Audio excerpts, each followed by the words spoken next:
उद्देश मी जॉबला IT मध्ये चॅनलचा उद्देश माझा कुठलाही इन्कम करणे किंवा काही नव्हतं.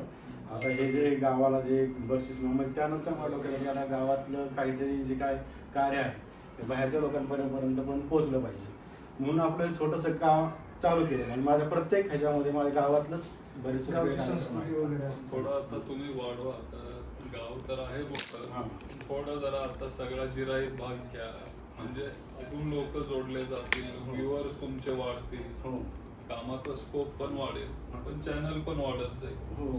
हा सगळा सुपा परगणा, जिराईत भाग हे सगळे मुद्दे असं कुणी अजूनपर्यंत केलं नाहीये. हे सोमेश्वरचे आहेत आपल्या तालुका अध्यक्ष त्यांच्या इथं एक सोमेश्वर रिपोर्टर आता नवीन आलेले आणि ते सगळा तो पश्चिम भाग कव्हर करतो. तुम्ही जर हा सगळा भाग कव्हर करू शकला तर चांगलं तुम्हाला हे मिळेल. आणि तसंच नाव द्या चॅनलला सुपा परगणा किंवा काय असं नाव. त्या दृष्टीनं हे चालू केलं नव्हतं आपल्या गावातच कार्यक्रम चांगलं तुम्हाला हे मिळेल, प्रतिसाद मिळेल. पण हा सगळा भाग कव्हर करावा. आमच्याबद्दल थोडं चांगलं पवार कुटुंबियांबद्दल प्रत्येक वेळी तोंडातून किंवा माझ्या काय लिहित असतो त्याच्यामधून चांगलंच आहे. ज्यावेळेस दादा गेले 2-3 दिवस माझं एकही क्षण काम लक्ष लागलेलं नव्हतं, कोणाचंच लागलं नव्हतं.